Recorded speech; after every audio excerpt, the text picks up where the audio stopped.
Hello, ladies and gentlemen. Welcome back to my channel. This is the Mental Wellness channel with Waihiga, and I am Waihiga.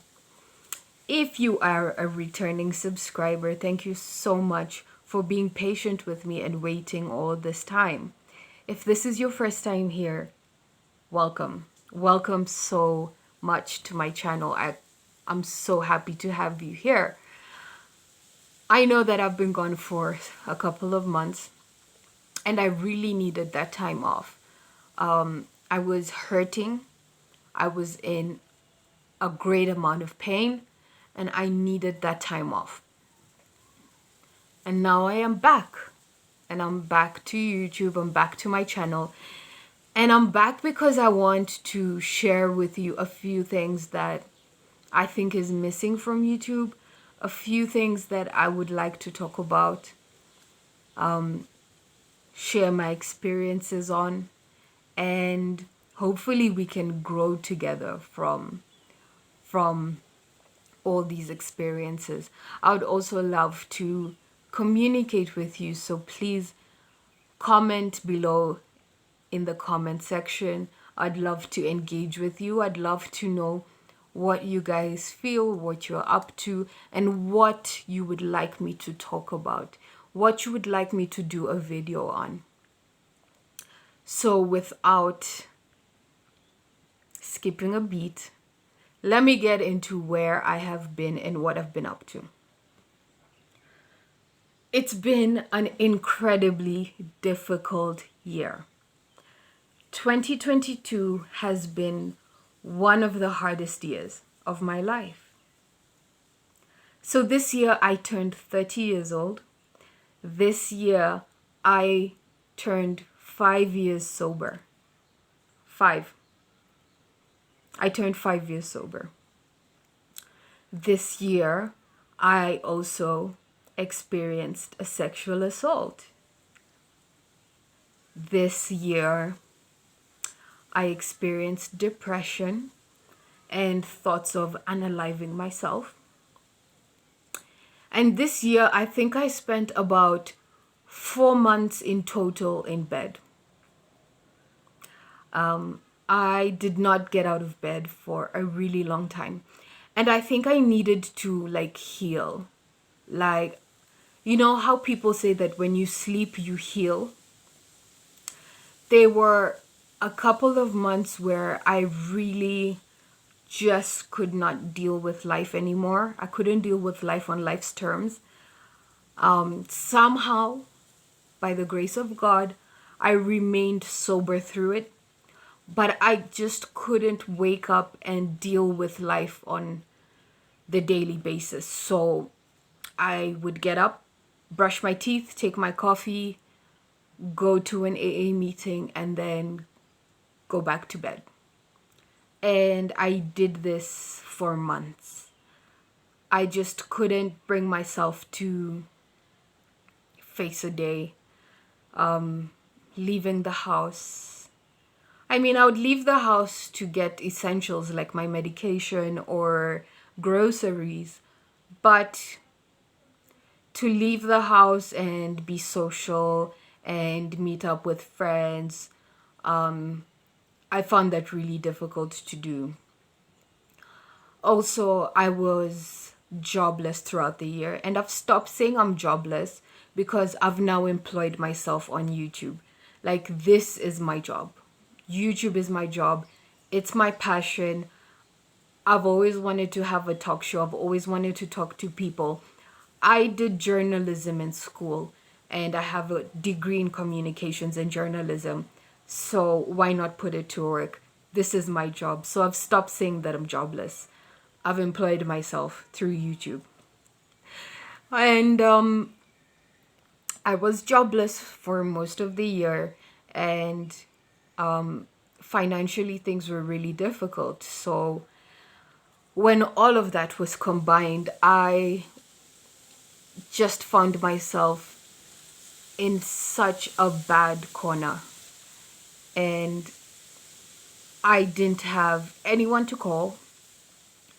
I didn't have any more solutions for my life. I didn't know how to make the pain stop.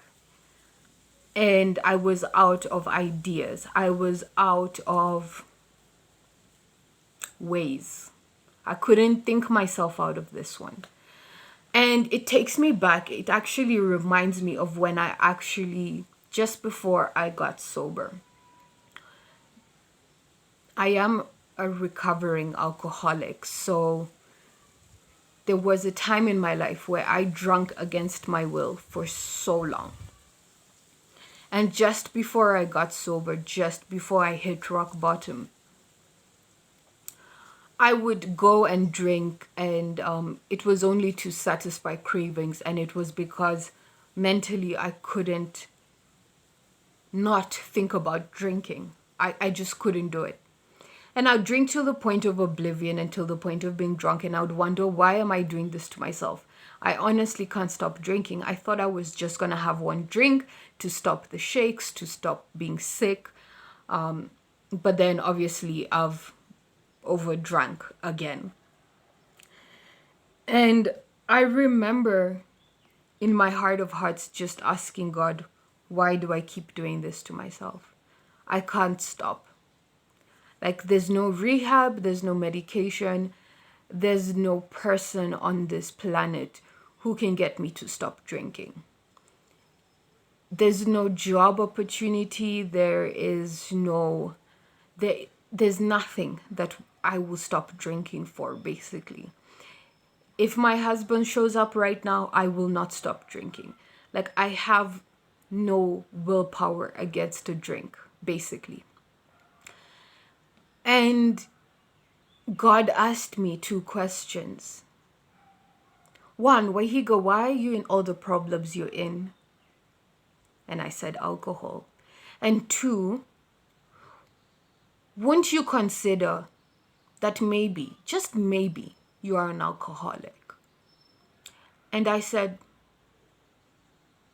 okay, yeah, I think I'm an alcoholic.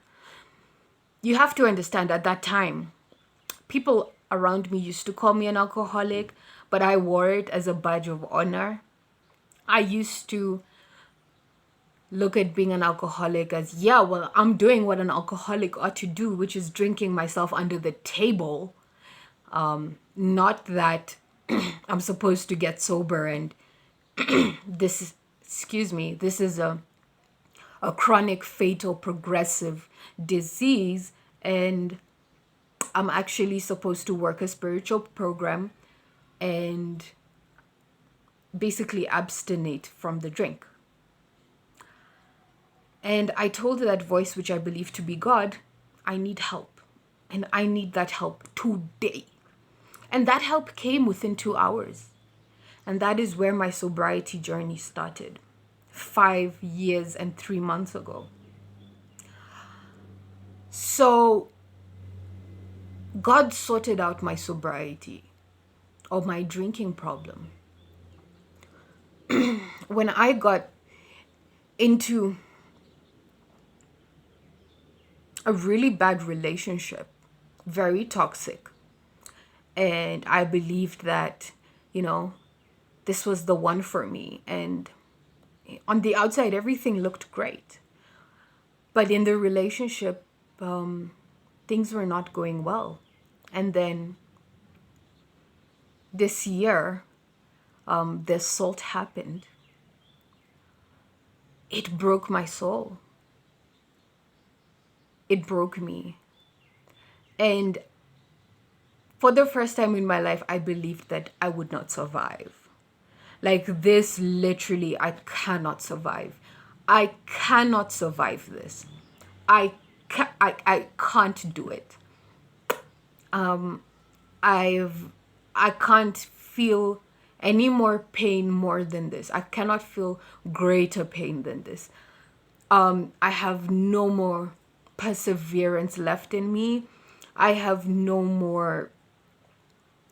I have nothing left to give. I have no fight in me.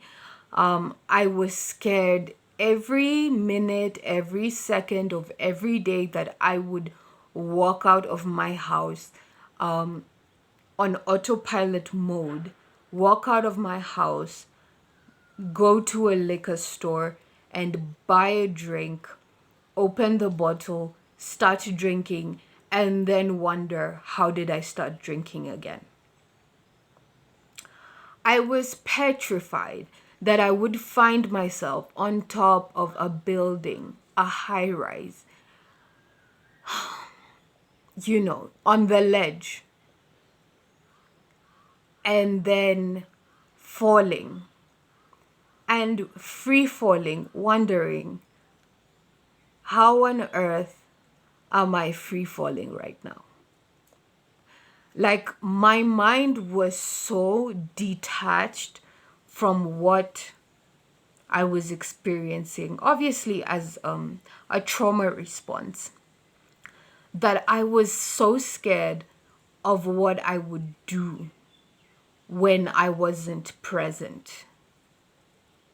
Right? Sometimes I would be walking on the streets and look down and wonder, did I even put on clothes? That's how detached I would be from reality and what my body was experiencing, what my emotions were experiencing, and what I'd just gone through. And so when I was living in the midst of that chaos, I would intercede. So it would be times when I was so detached, and I would come to my consciousness when I'm in the middle of a supermarket and wonder if I've even dressed myself today, because I was so detached. And then there were just days when I felt everything. I felt every single pain. Every single pain. And it was brutal. It was so brutal. There were days where I would cry on the street openly, in the shower, in bed, just cry. And then that time passed and it was just an open wound. It was just pain and pain and more pain and agonizing pain.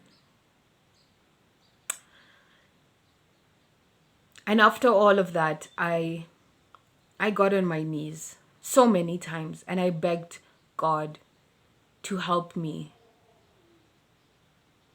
To help me. I begged God to end my life. I begged God to take me home. I begged God to... I just begged God. Then I got my hands on this.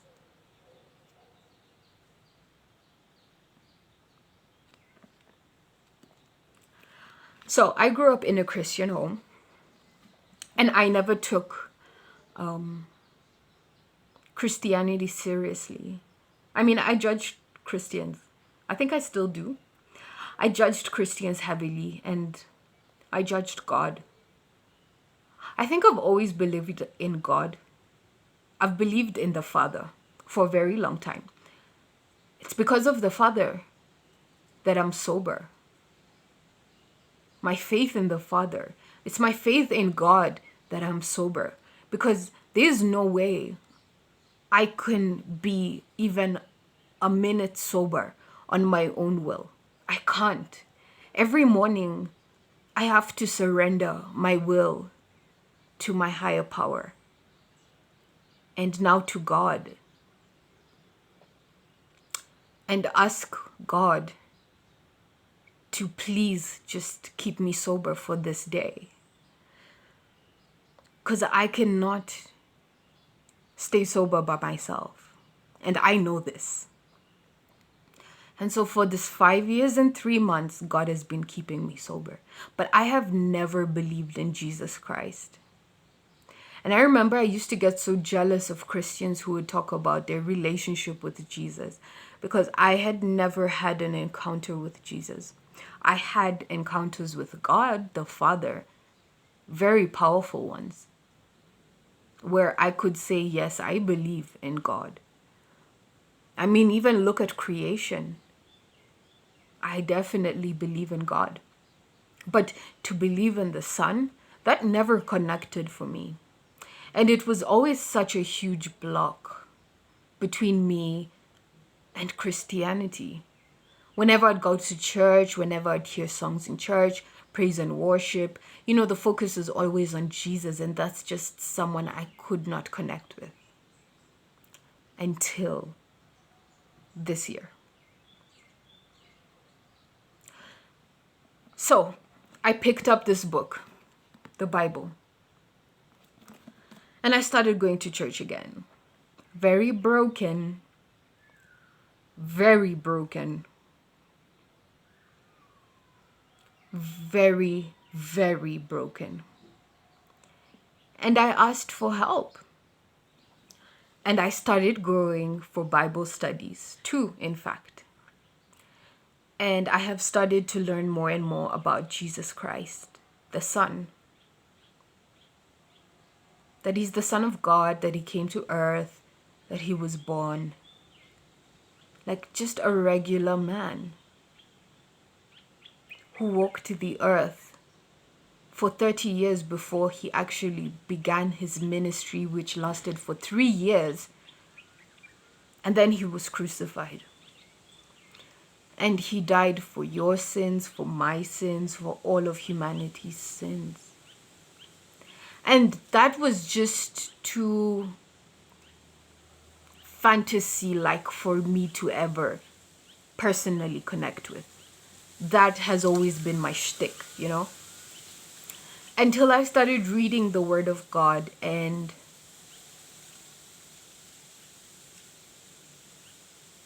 it started changing my perspective in a deeper way. And my relationship with Jesus has started to change. I did not believe in Jesus Christ, but now I do. And I can happily say I'm a follower of Jesus Christ. And even in the few months, I think it's about 1.5 or 2 months that I've been doing what I've been doing, I've come a long way. Like, I'm healing at such a rapid pace, I cannot even fathom. I was being eaten alive by resentment, vengeful thoughts, bitterness, hatred, animosity,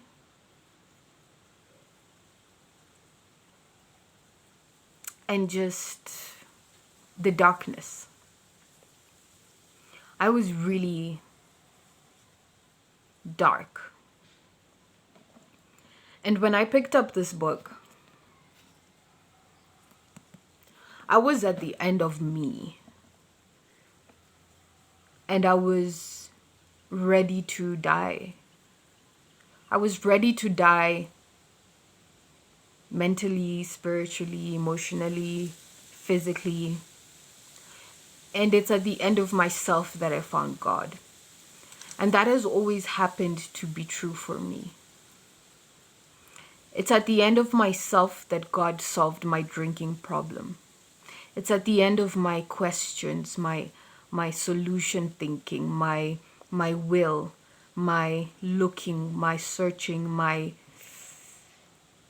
plotting and prodding and forcing my issues in my way, and painfully surrendering to God, that God lifts me up. And so I come to you and I revive this channel with a new spirit. I want to talk about mental health. I want to talk about being a new Christian. I want to talk about alcoholism, of course. I want to talk about suicide ideation, depression.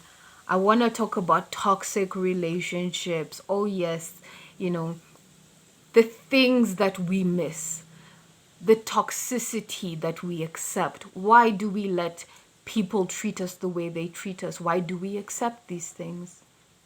I want to talk about trauma. But as I talk about these things, please understand everything brought me here. Everything. All my mistakes, all my pain, all my trauma brought me to God. I don't know if you believe in God or not. I'm not gonna shove it down your throat. I personally don't like that approach. It's never worked for me. I believe in attraction rather than promotion. I was personally attracted to the people in my life who I have seen give their lives to Jesus Christ, and I have seen them transform before my very eyes. And I want what they have. So it's not going to be shoving anything down your throat. I'm just going to be here talking to you, you talking to me through the comment section. And let's grow as a family. Let's grow through our pain. Let's share our experience, strength, and hope and help each other. Thank you so much for making it through to the end of this video. Thank you to my subscribers for really hanging in there, waiting for me, waiting and being patient with me for the healing process. I am back and I am ready to bring you content better than ever. And to you new subscribers, welcome. Please subscribe, please like, and please share this widely. Until next time, bye-bye.